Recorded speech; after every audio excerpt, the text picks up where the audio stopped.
Hello friends, எல்லாருக்கும் வணக்கம். நான் உங்கள் டேவிட் அன்பு. இன்றைக்கி நாம் இந்த வீடியோவில் ஒரு முக்கியமான டாபிக், அதாவது நிறைய இடங்களில் நீங்கள் இந்த பர்டிகுலர் வார்த்தையை டேர்மை பார்த்துருப்பீங்க. இதற்கு என்னடா அர்த்தம், எங்கடா இது யூஸ் பண்ணுறது அப்படிங்கிற ஒரு டவுட் உங்களுக்கு இருந்திருக்கும். அந்த டவுட்டை தான் இன்றைக்கி நம்ம கிறிஸ்டல் கிளியராக கற்றுக்க போகிறோம். வீடியோ ஸ்கிப் பண்ணாமல் பாருங்கள், அப்போ தான் உங்களுக்கு புரியும். அண்ட் இதை ஃபஸ்ட் டைம் நம்ம சேனலுக்கு வந்திருக்கீங்கன்னா மறக்காமல் நம்ம சேனலை சப்ஸ்கிரைப் பண்ணிட்டு பெல் பண்ணி கிளிக் பண்ணி வச்சுக்கோங்க. அப்போ தான் நான் போடுற வீடியோஸ் உங்களை தொடர்ந்து வந்து சேரும். முடிஞ்ச எப்போவே ஒரு லைக்கும் போட்டுக்கோங்க. நீங்கள் எவ்வளோ லைக் போடுறீங்களோ, அதாவது ஒரு லைக் தான் உங்களால் போட முடியும். எத்தனை பேர் இந்த வீடியோக்கு லைக் போடுறீங்களோ அந்த லைக்கை பேஸ் பண்ணி தான் இந்த வீடியோவை யூடியூபே மற்றவங்களுக்கு கொண்டு போய் சேர்க்கும். மற்றவங்களுக்கு சேர்க்கறதுக்கு நீங்கள் லைக் போட்டாலே போதும், அவங்களுக்கு ரீச் ஆகும். சரிங்க ஃப்ரெண்ட்ஸ், டிலே இல்லாமல் இப்போ நம்ம வீடியோக்குள்ளே போயிடலாம். ஃப்ரெண்ட்ஸ், இங்கே பாருங்கள், ஐ விஷ். இந்த வார்த்தையை நம்ம நிறைய இடங்களில் நிறைய பேர் யூஸ் பண்ணுறத நம்ம கவனிச்சிருப்போம். நல்லா கவனிக்கணும் நண்பர்களே. இந்த ஃபஸ்ட்டு செட்டில் நான் என்ன பண்ண போகிறேன் அப்படின்னா, இதை எங்கெங்கே யூஸ் பண்ணலாம் அப்படிங்கிற ஒரு கிளாரிட்டியை உங்களுக்கு கொடுத்துருவேன். இதை கரெக்டாக நீங்கள் வாட்ச் பண்ணாலே ஒரு முக்கால்வாசி அண்டர்ஸ்டாண்டிங் வந்துடும். அதுக்கப்புறம் எக்ஸாம்பிள்ஸ் பார்க்கும்போது ஒரு கிளியர் கட்டான ஐடியா கிடைக்கும். அதனால இதை நல்லா கவனிங்க, புரியுதுங்களா? பாருங்கள், ஐ விஷ். இந்த இடத்துல நம்ம விஷ் அப்படிங்கிற வார்த்தையை ஃபிக்ஸ்டாக வச்சுக்க போகிறோம். ஆனால் இந்த விஷை பார்த்தீங்கன்னா V1 தான் நம்ம வச்சுருக்கோம். இதை நவுனுக்கு ஏற்ற மாதிரி மாற்றிக்கலாம். ஃபார் எக்ஸாம்பிள், ஹீன்னு இருக்குன்னு வச்சுக்கோங்களேன். ஹீ வந்துச்சு அப்படின்னா இந்த விஷஸ்ன்னு மாறும். ஓகே, ஷீ வந்தால் அதே விஷஸ்ன்னு மாறும். யூ வந்தால் விஷ். V1 ஃபார்மெட்டை அப்படியே நம்ம ஃபாலோ பண்ணணும், புரியுதுங்களா? ஏன்னா இந்த டவுட்லாம் பிற்காலத்தில் நீங்கள் கேட்பீங்க. அப்போது இந்த விஷ் அப்படிங்கிற வார்த்தையை நம்ம எந்த நவுனு கூட வேணாலும் போட்டுக்கலாம், தப்பு இல்லை. ஆனால் V1 இருக்கிறதுனால அந்த நவுனுக்கு ஏற்றாற்போல் அது தன்னை மாற்றிக்கொள்ளும், விஷஸ்ன்னு மாறிக்கும். ஆனால் இன்றைக்கி நம்ம பார்க்க போகிறது விஷ் அப்படிங்கிற வார்த்தைக்கு முன்னாடி வெறும் ஐயை வச்சு தான் ப்ராக்டிஸ் பண்ண போகிறோம். ஏன்னா இதுதான் நம்ம அதிகமாக ப்ராக்டிஸ் பண்ணுறது, புரியுதுங்களா? அதெல்லாம் லீஸ்ட்டு, ரொம்ப கம்மியாக தான் யூஸ் பண்ணுறது. இதுதான் அதிகமாக வழக்கத்தில் இருக்கிறது. இப்போ நல்லா கவனிக்கணுங்க. இந்த ஐ விஷ் அப்படிங்கிற வார்த்தை கூட இந்த பக்கத்தில் நீங்கள் பாஸ்ட் டென்ஸில் வரக்கூடிய சென்டென்ஸ் மட்டும்தான் ஆட் பண்ணணும், வேறு எதுவுமே ஆட் பண்ணக்கூடாது. ஐ விஷ் அப்படின்னு வந்துட்டாலே பின்னாடி ஒரு மெயின் கிளாஸ் போடணும். இந்த மெயின் கிளாஸ், இந்த முழு அர்த்தத்தை கொடுக்கக்கூடிய வாக்கியம் பாஸ்ட் டென்ஸில் தான் வரணும். ஆனால் பாஸ்ட் டென்ஸில் வந்தாலும் பாஸ்ட்டு, ப்ரெசண்ட்டு, ஃப்யூச்சர் மூணுக்குமே அது ஒர்க் அவுட் ஆகும் நண்பர்களே. எப்படி நான் சொல்லித்தரேன் உங்களுக்கு, புரியுதுங்களா? ரைட். அதாவது இந்த ஐ விஷ் அப்படிங்கிற வார்த்தைக்கு என்ன அர்த்தம் வச்சுருக்கோம் அப்படின்னா, நான் விருப்பப்படுறேன். ஓகே, நான் விருப்பப்படுறேன், இல்லாட்டி விரும்புகிறேன் அப்படின்னு போடுறேன். சரிங்களா? நான் விரும்புகிறேன். சில இடங்களில் நல்லா இருக்கும் அப்படின்னு கூட சொல்லுவாங்க. நல்லா இருக்கும், புரியுதுங்களா? ஆனால் சரியான ஒரு டிரான்ஸ்லேஷன் வச்சுக்கிட்டோம்னா, நான் விரும்புகிறேன், நான் ஆசைப்படுறேன் அப்படிங்கிற அர்த்தத்தில் வச்சுக்கலாம். இப்போ நல்லா கவனிக்கணும் நண்பர்களே. I wish. ஓகே, அதற்கடுத்து ஒரு சென்டென்ஸ் இப்போ எழுத போகிறேன். I wish I know it. நல்லா கவனிக்கணுங்க. I wish I knew it. V2ல இருக்கு. அடுத்த sentence, I wish I had known about it. அதை பற்றி தெரிந்திருந்தால்.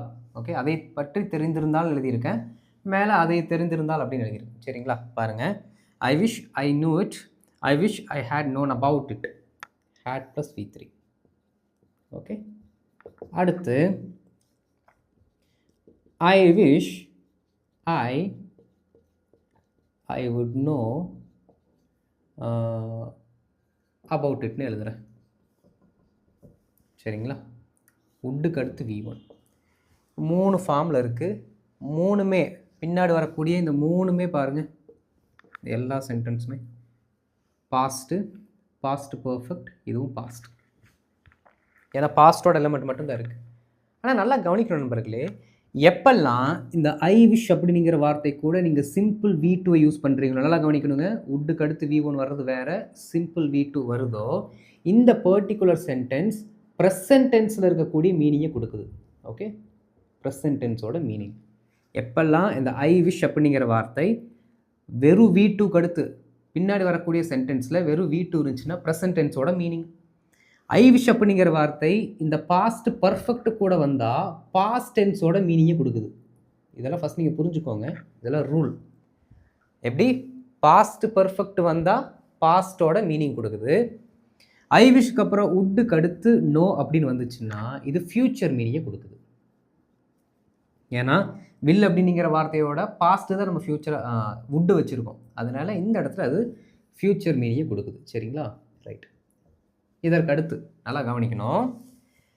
ஐ விஷ் ஐ நூ இட். இந்த மாதிரி இந்த ஐ விஷ் அப்படிங்கிற வார்த்தைக்கு அடுத்து ஒரு V2ல இருக்க ஃபார்மெட்டை போடும்பொழுது ப்ரெசன்ட் டென்ஸ் மீனிங்கை கொடுத்தாலும் ஒரு அன்ரியல் சிச்சுவேஷனை பற்றி பேசும். அதாவது இந்த பர்டிகுலர் திங்ஸ் நடக்கலைன்னு அர்த்தம். அது ப்ரெசண்ட்டில் அப்படி இருந்தால் நடந்தால் நல்லா இருக்கும், அப்படி நடந்தால் நான் நடக்கிறதுக்கு நான் விருப்பப்படுறேன் அப்படிங்கிற மீனிங்கில் சொல்லலாம். புரியுதுங்களா? ஐ நூ இட், அது எனக்கு தெரியணும். இல்லாட்டி ஐ நூ அபவுட் இட்னே போட்டுக்கலாம். ஏன்னா கீழே ஒரே மாதிரி தான் இருக்குது. நான் அதுக்கேற்ற மாதிரி மாற்றிடுறேன். சரி பாருங்கள், ஐ நூ அபவுட் இட், எனக்கு அதை பற்றி தெரிந்திருக்க நான் ஆசைப்படுறேன். பாருங்கள், அதை பற்றி நான் தெரிந்து கொண்டிருக்க, இல்லாட்டி அப்படியே வச்சுக்கலாம், தெரிந்து கொண்டிருக்க ஆசைப்படுறேன், விருப்பப்படுறேன். ஓகே, அந்த மாதிரி சிம்பிளாக நம்ம வச்சுக்கலாம். நான் விருப்பப்படுறேன், ஆசைப்படுறேன், ரெண்டுத்துலேயுமே நீங்கள் யூஸ் பண்ணிக்கலாம், மீனிங் வரும். அதாவது ப்ரெசென்ட்டில் அதை பற்றி நான் தெரிஞ்சுருக்கணும்னு ஆசைப்பட்றேன். ஒரு விஷயத்தை பற்றி உங்களுக்கு துளி நாலேஜ் கிடையாது, அதை பற்றி ஒன்றுமே தெரில, ஆனால் நீங்கள் சும்மா இமேஜின் பண்ணுறீங்க. எப்படின்னா அந்த ஒட்டுமொத்த விஷயத்தை பற்றி எனக்கு இப்போ தெரிஞ்சிருக்கணும்னு நான் விருப்பப்படுறேன், அந்த ஒட்டுமொத்த விஷயத்தை பற்றி எனக்கு இப்போ நான் தெரிஞ்சிருக்கணும்னு ப்ரெசென்ட்டில் விருப்பப்படுறீங்க, ஆனால் தெரியறதுக்கு வாய்ப்பு இல்லை. அதனால தான் விஷ். சும்மா விஷாவது பண்ணிக்கிறேன்டா, சும்மா ஒரு விருப்பமாவது பட்டுக்கிறேன்.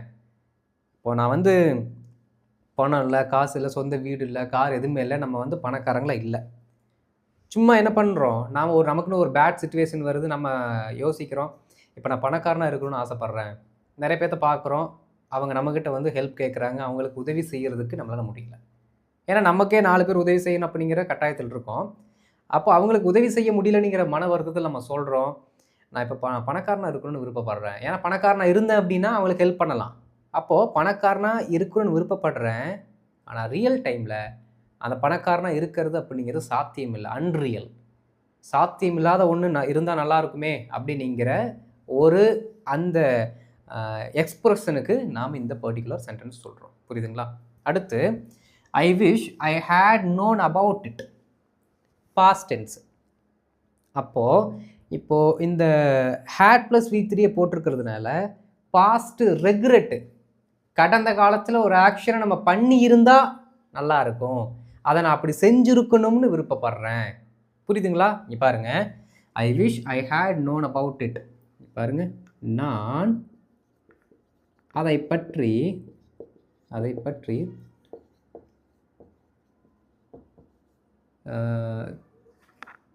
தெரிஞ்சு இருக்கணும்னு ஆசைப்பட்றேன். அது அப்படியே வரட்டும். சரிங்களா? பாருங்கள், நான் அதை பற்றி தெரிஞ்சிருக்கணும்னு ஆசைப்பட்றேன். இன்னொரு அர்த்தத்தில் எப்படி சொல்லலாம் அப்படின்னா, அதை பற்றி எனக்கு தெரிஞ்சிருந்தா நல்லா இருக்கும் ப்ரெசண்ட்டு. இந்த வார்த்தை ப்ரெசண்ட் மீனிங் தான் கொடுக்கும். நான் விருப்பப்படுறேன், அதை பற்றி தெரிஞ்சிருக்கணும் அப்படிங்கிறதுக்கு நான் விருப்பப்படுறேன். பாஸ்ட்டில் நீங்கள் பண்ணாத ஒரு ஆக்ஷனை ப்ரெசண்ட்டில் ஒரு வேளை அது அப்படி நடந்திருந்தால் நல்லா இருக்கும்டா அப்படின்னு ரெக்ரெட்டில் சொல்கிறீங்க. ஓகே, இங்கே விருப்பப்படுற அப்படிங்கிற வார்த்தை போடும்போது உங்களுக்கு சரியான ட்ரான்ஸ்லேஷன் வரலன்னா நல்லா இருக்கும் அப்படிங்கிற மீனிங் கூட வச்சுக்கோங்க, தப்பு இல்லை. எனக்கு அதை பற்றி தெரிஞ்சிருந்தால் நல்லாயிருக்கும். அந்த இன்டர்வியூக்கு போனேன், கேள்வி நிறைய கேட்டாங்க, அந்த டைமில் எனக்கு அதுக்கு ஆன்சர் தெரில, இப்போ நான் ஃபீல் பண்ணுறேன், அந்த டைமில் எனக்கு அந்த ஆன்சர்ஸ் தெரிஞ்சிருந்தால் நல்லா இருந்திருக்கும், அந்த ஆன்சர்ஸ் நல்லா தெரிஞ்சிருந்தால் நல்லா இருந்திருக்கும் அப்படின்னு நான் இப்போ விருப்பப்படுறேன், இப்போ நான் என்ன பண்ணுறேன், ஃபீல் பண்ணுறேன் அப்படி நீங்கள் மாதிரி சொல்கிறீங்க. பாஸ்ட்டில் ஒரு ஆக்ஷனை நம்ம பண்ணியிருந்தால் நல்லாயிருக்கும் அப்படின்னு ப்ரெசண்ட்டில் ரெக்ரெட் பண்ணுறோம், அவ்வளோதான் அர்த்தம். ஓகே, அடுத்து I wish I would know about it. அதாவதுங்க, இந்த ஃப்யூச்சர் சொல்லும்போது ஃப்யூச்சரில் ஒரு கம்ப்ளைண்ட்டை சொல்கிற ஒரு குறை நான் எழுதிடுறேன், எதிர்கால குறை, எதிர்கால கம்ப்ளைண்ட்டு. ஃப்யூச்சரில் அந்த விஷயம் நடந்தால் நல்லாயிருக்கும், அந்த விஷயம் நடக்கணும்னு நான் விருப்பப்படுறேன். ஃபார் எக்ஸாம்பிள், டைமுக்கு நம்ம ஃப்ரெண்டு வரமாட்டான், அவன் டைமுக்கு வரணும்னு நான் விருப்பப்படுறேன்டா, அவன் டைமுக்கு வரணும்னு விருப்பப்படுறேன் அப்படின்னா அவன் டைமுக்கு வரமாட்டான், வந்தால் நல்லாயிருக்கும் அப்படிங்கிற அர்த்தத்தில் சொல்கிறோம். புரியுதுங்களா? ஐ wish I would know about it. அதாவது ஃப்யூச்சரில் அந்த விஷயத்தை பற்றி எனக்கு தெரியறதுக்கு வாய்ப்பு இல்லை. ஒரு வேளை ஏன்னா எனக்கு சொல்ல மாட்டாங்க, எல்லாத்தையும் அவங்க ஒழிச்சு வச்சுக்கிறாங்க, எனக்கு எதுவுமே எக்ஸ்பிளைன் பண்ணுறதில்ல. ஃப்யூச்சரில் அந்த விஷயத்தை பற்றி நான் தெரிஞ்சுக்கணும்னு என்ன பண்ணுறேன், விருப்பப்படுறேன். அந்த தெரிஞ்சுக்கணும் அப்படிங்கிற அந்த பர்ட்டிகுலர் திங்கை நம்ம ஒரு குறையாக சொல்கிறோம். புரியுதுங்களா? அப்போது எதிர்கால குறையை பற்றி இப்போ ப்ரெசண்ட்டில் பேசுகிறது நம்ம என்ன பண்ணுறோம், இந்த வுட் அப்படிங்கிற வார்த்தையை வச்சு சொல்கிறோம். ஓகே, பாருங்கள். நான் அதை பற்றி தெரிந்து கொண்டால் நல்லா இருக்கும் அப்படின்னு நான் எழுதுறேன். சரிங்களா? ஃப்யூச்சரில் ஏதோ ஒன்று கொண்டு வர போகிறீங்க, அதை பற்றி நான் தெரிஞ்சுக்கிட்டால் நல்லாயிருக்கும். எப்படி நான் சொல்ல மாட்டீங்க, கம்ப்ளைண்ட்டாக சொல்கிறேன். I wish I would know about it. I wish I would know about it. Friend டைமுக்கு வரமாட்டான், வந்தால் நல்லாயிருக்கும், அவன் டைமுக்கு வரணும்னு நான் விருப்பப்படுறேன். I wish my friend would come on time. I wish my friend would come on time. நிறைய எக்ஸாம்பிள் நான் சொல்கிறேன், அப்போ நம்ம இன்னும் டீட்டெயிலாக படிக்கலாம். இப்போதைக்கு இதை தெரிஞ்சு வச்சுக்கோங்க. புரியுதுங்களா? அப்போது கான்செப்ட் என்ன, ஐ விஷ் அப்படிங்கிற வார்த்தை கூட சிம்பிள் பாஸ்டில் இருக்கக்கூடிய சென்டென்ஸை போட்டால் ப்ரெசன்ட் மீனிங். ஐ விஷ் அப்படிங்கிற வார்த்தைக்கு அடுத்து பாஸ்ட் பர்ஃபெக்ட் போட்டோம்னா பாஸ்ட் மீனிங், அந்த செயல் நடக்கலை, நடந்திருந்தால் நல்லாயிருக்கும் அப்படின்னு ப்ரெசென்ட்டில் ரெக்ரெட் பண்ணுறோம். Okay, I wish I would know about it அப்படின்னு இந்த வுட்டு கூட சேர்க்கும் பொழுது ஃப்யூச்சரில் ஏதோ ஒரு விஷயத்தை நம்ம குறை சொல்கிறோம். புரியுதுங்களா?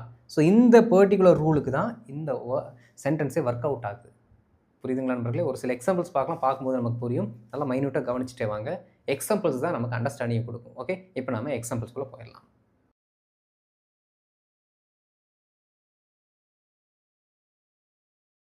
ஃப்ரெண்ட்ஸ் பாருங்கள், ஒரு சில எக்ஸாம்பிள்ஸ் தமிழ்லையும் இங்கிலீஷ் எழுதி வச்சுட்டேன். எக்ஸ்ப்ளனேஷன் மட்டும் கொடுக்குறேன், ஏன்னா அந்த ஸ்ட்ரக்சர் நான் ஆல்ரெடி சொல்லி கொடுத்துட்டேன். ஏன்னா 3 ஸ்லைட் இருக்குங்க, டைம் ரொம்ப இழுத்துரும். அதனால் நல்லா கவனிங், இதுவே போதும். பாருங்கள், I wish I new English. I wish I new English. இங்கே V2ல் இருக்குது. அப்போது சிம்பிள் ப்ரெசண்ட்டோட மீனிங்கை சொல்கிறோம். நீங்கள் ஸ்கூலுக்கு உங்களோட குழந்தையோட பேரண்ட்ஸ் டீச்சர்ஸ் மீட்டிங்க்கு போகிறீங்க, வந்திருக்க எல்லா பேரண்ட்ஸும் இங்கிலீஷில் சூப்பராக பேசுகிறாங்க. அந்த இடத்துல நீங்கள் வந்து என்ன பண்ணுறீங்கன்னா யோசிக்கிறீங்க, ஐயோ இந்த டைமில் எனக்கு இங்கிலீஷ் தெரிஞ்சால் நல்லா இருக்குமே, இந்த டைமில் எனக்கு இங்கிலீஷ் தெரிஞ்சால் நல்லா இருக்குமே அப்படின்னு ப்ரெசென்ட்டில் நடக்காத அன்ரியலாக இருக்கக்கூடிய திங்ஸ் நடந்தால் நல்லாயிருக்கும் அப்படின்னு நீங்கள் ஃபீல் பண்ணுறீங்க. பாருங்கள், எனக்கு ஆங்கிலம் தெரிஞ்சால் நல்லாயிருக்கும். I wish I new English. I wish I new English. எனக்கு இப்போது இங்கிலீஷ், இப்போ இந்த இப்போங்கிற வேர்டு கூட போட்டுக்கோங்க, தப்பு இல்லை, நமக்கு புரியணும், அவ்வளோதான் கான்செப்ட். எனக்கு இப்போ இங்கிலீஷ் தெரிஞ்சால் நல்லாயிருக்கும். I wish I new English. I wish I new English. எனக்கு ஒரு கார் இருந்தால் நல்லாயிருக்கும். நம்ம ஒரு பெரிய ஃபங்க்ஷனுக்கு போயிருக்கோம், எல்லாருமே அவங்க காரில் வந்திருக்காங்க, நம்ம மட்டும் பார்த்தீங்க அப்படின்னா பஸ்ஸில் பிடிச்சி போகிறோம். ஏன்னா நம்மளோட நிலைமை அப்படி இருக்குன்னு வைங்க. நமக்குன்னு ஒரு ஆசை இருக்குது, என்கிட்ட ஒரு கார் இருந்தால் நல்லாயிருக்கும், என்கிட்ட ஒரு கார் இருந்தால் நல்லாயிருக்கும் அப்படின்ட்டு. இல்லாட்டி நம்ம அம்மா அப்பாவை என்ன பண்ணுறோம் அப்படின்னா, ஒரு நாள் நம்ம ஊருக்கு கூட்டிகிட்டு போகிறோம், அவங்களுக்கு வயசாகிருக்கு, பஸ்ஸில் அப்படி அலைச்சலோடு கூட்டிகிட்டு போகும்போது அவங்க ரொம்ப டயர்டாவாங்க, நம்ம அவங்கள பார்க்குறோம், அதோட நம்மக்கிட்ட ஒரு கார் இருந்தால் இப்போ நல்லாயிருக்குமே, அம்மா அப்பாவை கூட்டிகிட்டு போகலாமே அப்படின்னு ரியலாக இல்லாத ஒரு விஷயத்தை இருந்தால் நல்லாயிருக்கும் அப்படின்னு நம்ம ஃபீல் பண்ணுறோம். பாருங்கள், I wish I had a car. I wish I had a car. I wish I had a car. I விஷ்ங்கிறது ஒரு சின்ன சென்டென்ஸ், அதற்கடுத்து ஒரு பெரிய சென்டென்ஸ். ஓகே, நான் ஒரு நல்ல கம்பெனியில் வேலை செஞ்சால் நல்லாயிருக்கும்.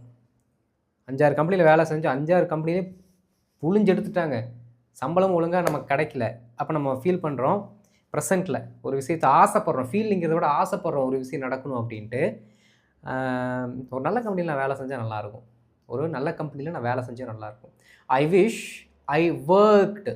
V2 தான் யூஸ் பண்ணுறோம். ஐ worked. I wish I worked in a good company. I wish I worked in a good company. நல்லா கவனிக்கணும் நண்பர்களே, ஒர்க்ட் அப்படிங்கிற வார்த்தை தான் யூஸ் பண்ணுறோம். V2 தப்பு பண்ணுவீங்க, இதெல்லாம் நீங்கள் கரெக்ட் பண்ணிக்க வேண்டிய இடங்கள். ஐ wish I worked in a good company. அடுத்து, நான் உயரமாக இருந்தால் நல்லாயிருக்கும். ஏதோ ஒரு ட்ரைனிங் எங்கோ போயிட்டீங்கன்னு வச்சுக்கோங்களேன், ட்ரைனிங்கில் ஒரு செலெக்ஷன் போயிட்டீங்க, போலீஸ் செலெக்ஷனே போயிட்டீங்க, ஒரு செட் ஆஃப் ரூல்ஸ் அவங்க வச்சுருப்பாங்க, இந்த ஹைட்டுக்கு இருக்கணும் அப்படின்ட்டு. ஒரு 2 சென்டிமீட்டரில் என்ன பண்ணிடுறோம் அப்படின்னா நம்ம ரிஜெக்ட் ஆகிடுறோம். அந்த இடத்துல நம்ம என்ன பண்ணுவோம் அப்படின்னா, நம்ம ஃப்ரெண்டெல்லாம் உள்ளுக்குள்ளே என்ட்ராகி போகும்போது நமக்கு ஒரு ஆசை வரும், சார் நான் இப்போ ஹைட்டாக இருந்தால் நல்லாயிருக்கும், நான் இப்போ கொஞ்சம் ஹைட்டாக இருந்தால் நல்லாயிருக்கும். வீட்டில் ஏதோ ஒரு பொருளை நீங்கள் வந்து இப்போ தான் ஸ்கூல் படிக்கிறீங்கன்னு வைங்களேன், ஒரு 5வது 6வது படிக்கிறீங்க. கொஞ்சம் ஹைட்டில் வந்து அம்மா வந்து ஏதோ ஸ்நாக்ஸ் எடுத்து வச்சிடுறாங்க. இல்லாட்டி நீங்களே உங்களுக்கே பிடிச்ச ஒரு பொருளை கொஞ்சம் மேலே தூக்கி வச்சுட்டாங்க அப்படின்னா உங்களால் எடுக்க முடியல. அந்த ஹைட் எட்ட மாட்டேங்குது. இப்போ நான் கொஞ்சம் ஹைட்டாக இருந்தால் நல்லாயிருக்கும்டா, ஹைட்டாக இருந்தால் நல்லாயிருக்கும், ஈஸியாக நான் எடுத்துருவேன் அப்படிங்கிற மாதிரி ப்ரெசென்ட்டில் ஒரு விஷயம் நல்லா இருந்தால் நல்லாயிருக்கும் அப்படிங்கிற ஒரு ஆசையோடு சொல்லும் பொழுது நம்ம இந்த மாதிரி சொல்லலாம். Okay, I wish I were taller. I wish I were taller. ஏன்னா சம்மந்தமே இல்லாத ஒன்று தான் நடக்கணும்னு நம்ம ஆசைப்படுறோம். நடக்கவே முடியாத ஒரு சம்பவம் நடக்கணும்னு தான் ஆசைப்படுறோம். அப்போது சம்மந்தமே இல்லாத பி வெர்பை போட்டால் தான் கரெக்டாக இருக்கும். புரியுதுங்களா? பாருங்கள், I wish I were dollar. நான் உயரமாக இருந்தால் நல்லாயிருக்கும். I wish I were taller. புரியுதுங்களா? இதான் ஃபஸ்ட்டு செட் ஆஃப் எக்ஸாம்பிள்ஸ். நம்ம ஐ விஷ் கூட சிம்பிள் V2 யூஸ் பண்ணோம்னா ப்ரெசென்ட்டில் ஒரு விஷயம் நடந்தால் நல்லாயிருக்கும், அது நடக்கணும்னு ஆசைப்படுறோம். ஓகே, இப்போ அடுத்த செட் ஆஃப் எக்ஸாம்பிள்ஸ் பார்க்கலாம்.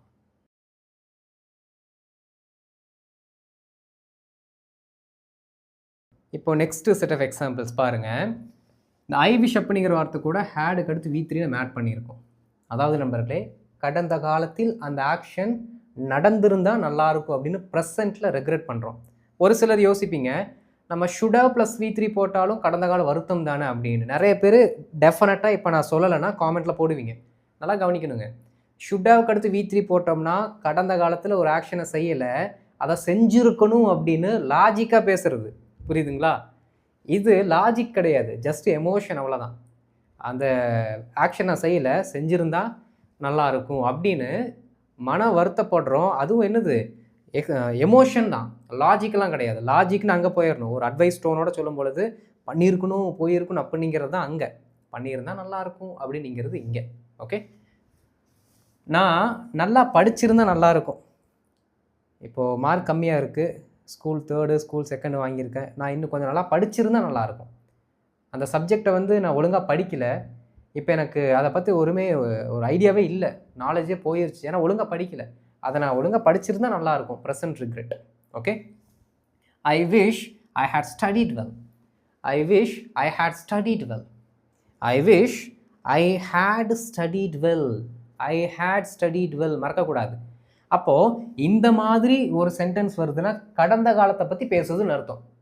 போனது ப்ரெசண்ட்டு, இப்போது பாஸ்ட். ஓகே, நான் அந்த வாய்ப்பை எடுத்திருந்தா நல்லாயிருக்கும், அந்த ஆப்பர்ச்சுனிட்டி நான் எடுத்திருந்தா நல்லாயிருக்கும், எடுக்கலை. I wish I had taken that opportunity. I wish I had taken that opportunity. I wish I had taken that opportunity. மறுபடியும் சொல்லுங்கள். I wish I had taken that opportunity. அடுத்து, நான் சரியான பாதையை தேர்ந்தெடுத்திருந்தால் நல்லாயிருக்கும். தேர்ந்தெடுத்தால் எழுதியிருக்கேன், சாரி, தேர்ந்தெடுத்திருந்தால். ஓகே, அதுதான் கரெக்டான டிரான்ஸ்லேஷன். நான் சரியான பாதையை தேர்ந்தெடுத்திருந்தால் நல்லாயிருக்கும், அதை செஞ்சிருந்தால் நல்லாயிருக்கும். I wish I had chosen the right path. I wish I had chosen the right path. I wish I had chosen. நிறைய பேர் சோசனுக்கு பதிலாக சூஸ்டுன்னு சொல்லுவாங்க. சூஸ்டு அப்படின்னு சொல்லுவாங்க. சூஸ்டு அப்படிங்கிற வார்த்தையே கிடையாது, அது தப்பு. சோசன் அப்படிங்கிற வார்த்தை தான் யூஸ் பண்ணணும். Okay, I wish I had chosen the right path. I wish I had chosen the right path. நான் அங்கே போயிருந்தால் நல்லாயிருக்கும். நான் அங்கே போயிருந்தால் நல்லாயிருக்கும். முக்கியமான இன்சிடெண்ட் அங்கே நடந்துச்சு, அந்த டைமில் நாங்கள் இல்லை, நாங்கள் போயிருந்தால் நல்லாயிருக்கும். நாங்கள் போயிருக்கணும்னு, எப்படி, நாங்கள் போயிருக்கணும்னு இப்போ விருப்பப்படுறேன். ரெண்டுமே ஒரே அர்த்தம் தான். Okay, I wish I had gone there. I wish I had gone there. I wish I had gone there. I wish I had gone there. திருப்பி நிறைய டைம் சொல்லி பாருங்கள். ஓகே, நான் என் பெற்றோரை கவனிச்சிருந்தால் நல்லாயிருக்கும். நிறைய அட்வைஸ் பண்ணுவாங்க, நிறைய சொல்லுவாங்க, நான் லிசன் பண்ணியிருந்தால் நல்லாயிருக்கும். இப்போ நிறைய விஷயம் எனக்கு தெரில, எனக்கு இப்போது ஒரு நல்ல ஐடியா கொடுக்கறக்கோ நாலேஜபுளாக எனக்கு ஒரு சில இன்ஸ்ட்ரக்ஷன்ஸை கொடுக்கறக்கு ஆள் இல்லை. நான் என்னோடய பேரண்ட்ஸு சொல்கிறத ஒழுங்காக கவனிச்சிருந்தேன்னா இப்போ நல்லாயிருக்கும் அப்படின்னு கடந்த காலத்தில் நம்ம செய்ய தவறிய ஒரு ஆக்ஷனுக்காக இப்போது அது நடந்தால் நல்லாயிருக்கும், அது அப்படி நடந்தது தான் நல்லாயிருக்கும் அப்படின்னு நம்ம ஃபீல் பண்ணுறோம். I wish I had listen to my parents. Listen to அது சேர்ந்து தான் வரணும். ஏன்னா அப்போ தான் யாருக்கு லிசன் பண்ணுறோம் அப்படிங்கிறது நமக்கு தெரியும். I had listen to my parents. எப்போது ஐ விஷுங்கிற வார்த்தையை சேர்த்து சொல்லும் பொழுது. Okay, I wish I had listen to my parents. I wish I had listen to my parents. I wish I had listen to my parents. புரிஞ்சுங்க நண்பர்களே? இன்னும் ஒரே ஒரு செட் ஆஃப் எக்ஸாம்பிள்ஸ் எப்படி ஃப்யூச்சரை அது மீன் பண்ணுது அப்படிங்கிறத பார்த்துடலாம்.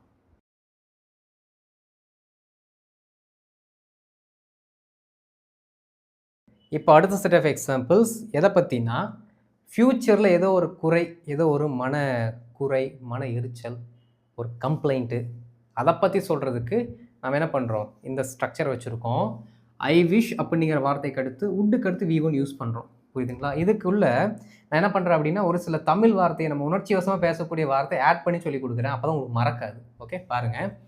நீ என்னை கேட்டால் நல்லாயிருக்கும், நீ என்ன கேட்டால் நல்லாயிருக்கும். அதாவது எல்லாத்திட்டையும் நீ போய் ஒரு சில ஐடியாஸ் கேட்குற, அவங்களால கவனிக்கிற, நீ என்ன கவனிச்சா நல்லா இருக்கும்டா, உனக்கு நிறைய நீ கற்றுக்குவ அப்படின்னு அந்த ஒரு குறைய சொல்கிறோம். புரியுதுங்களா? பாருங்கள். I wish you would listen to me. I wish you would listen to me. எல்லாத்திட்டையும் போய் கேட்குற, கடைசியில் பார்த்த அப்படின்னா மிஸ்டேக் தான் பண்ணுற. நீ என்ன கவனிச்சின்னா நல்லாயிருக்கும். நீ என்ன கவனிச்சின்னா அப்படின்னா நீ கவனிக்க மாட்டீங்கன்னு அர்த்தம். புரியுதுங்களா? நீ என்ன கவனிச்சின்னா நல்லாயிருக்கும். I wish you would listen to me. I wish you would listen to me. I wish you would listen to me. அவங்க பேசுகிறத நிறுத்தினா நல்லாயிருக்கும். ஐயோ எரிச்சல் ஆகுது, அவங்க பேசுகிறத கொஞ்சம் நிறுத்தினா நல்லாயிருக்குங்க சார். சும்மா உட்காந்துட்டு என்னை பற்றி கமெண்ட் அடிச்சுட்டே இருக்காங்க சார், என்னை பற்றியே பேசிகிட்டு இருக்காங்க சார், அவங்க என்னை பற்றி பேசுகிறத கொஞ்சம் நிறுத்தினா நல்லாயிருக்கும். ஓகே, ஒரு வருத்தம், ஒரு மன எரிச்சல் அப்படி கூட சொல்லலாம். புரியுதுங்களா? ஒரு குறைய சொல்கிறோம். I wish they would stop talking. I wish they would stop talking. I wish they would stop talking. திரும்ப திரும்ப சொல்லுங்க எங்கூட சேர்ந்து. I wish they would stop talking. I wish they would stop talking. Right. ஆசிரியர் இதை மீண்டும் விளக்கினால் நல்லா இருக்கும். ஒன்றும் புரியல, டீச்சர் ஒரு டைமு எக்ஸ்பிளைன் பண்ணால் நல்லாயிருக்கும் அப்படின்னு நம்ம ஃப்ரெண்டுக்கிட்டே சொல்கிறோம்.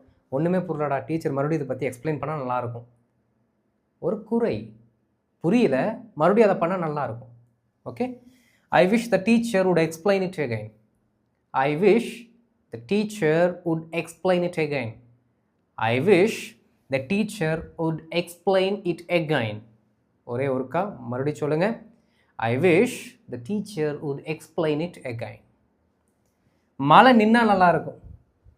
சை, இந்த வடிவேல் சொல்கிற மாதிரி, சை கருமம் அப்படின்னு சொல்கிற மாதிரி, மழை வேறு பேஞ்சிட்ருக்கு, சே நின்னா நல்லா இருக்குமே அப்படின்னு ஒரு டோனில் சொல்கிறேன்னு வச்சுக்கோங்களேன். I wish it would stop raining. I wish it would stop raining. I wish it would stop raining. மழை நின்னா நல்லாயிருக்கும், வந்துக்கிட்டே இருக்குது, எரிச்சல் ஆகுது எனக்கு. நின்னாலாவது கடைக்கு போகலாம், அங்கே போகலாம், இங்கே போகலாம், கொஞ்ச நேரம் விளையாடலாம், வந்துக்கிட்டே இருக்குது அப்படின்னு நமக்கு நம்மளோட பாயிண்ட் ஆஃப் வியூவில் சொல்லுவோம். ஒரு சிலருக்கு அதான் பெனிஃபிட்டாக இருக்கும் மழை வர்றது. இன்கேஸ் நமக்கு அது வந்து மன கஷ்டத்தை கொடுக்குது, ஒரு குறையாக இருக்குது அப்படின்னா நம்ம இதை சொல்லலாம். I wish it would stop raining. I wish it would stop raining. அவன் மரியாதை பேசினா நல்லாயிருக்கும். அவன் மரியாதையே பேசினா நல்லாயிருக்கும். யார்ட்டையுமே மரியாதை பேசுறது இல்லைங்க. அவன் கொஞ்சம் ரெஸ்பெக்ட் கொடுத்து பேசினா நல்லாயிருக்கும். அந்த ஆக்ஷனை அவர் அப்படி செஞ்சால் நல்லாயிருக்கும் அப்படின்னு அது ஒரு குறையாக தான் சொல்கிறோம். Okay. I wish he would speak politely. I wish he would speak politely. I wish he would speak politely. I wish he would speak politely. கடைசியாக ஒரே ஒரு டைம் இதை சொல்லுங்கள். I wish he would speak politely. Simple. புரிஞ்சுதுங்களா? அப்போது மூன்றுமே பார்த்தீங்கன்னா past டென்ஸில் இருக்கக்கூடிய ஸ்ட்ரக்சராக இருந்தாலும் ஒரு ஸ்ட்ரக்சர் ப்ரெசண்ட்டுக்கும், இன்னொரு ஸ்ட்ரக்சர் பாஸ்ட்டுக்கும், இன்னொரு ஸ்ட்ரக்சர் ஃப்யூச்சருக்கு இருக்கக்கூடிய அர்த்தத்தை கொடுக்கிறது. புரியுது நண்பர்களே?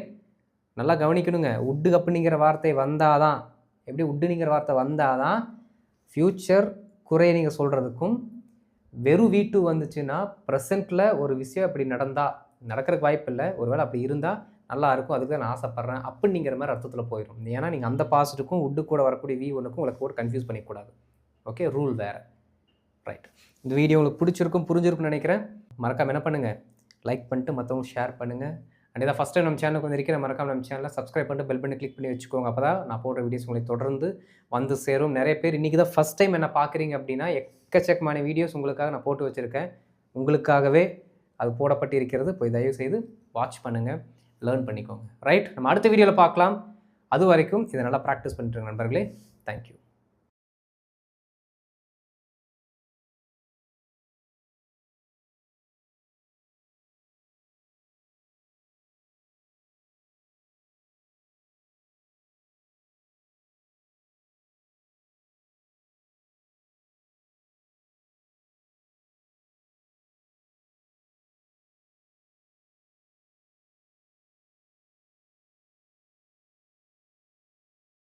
நன்றி.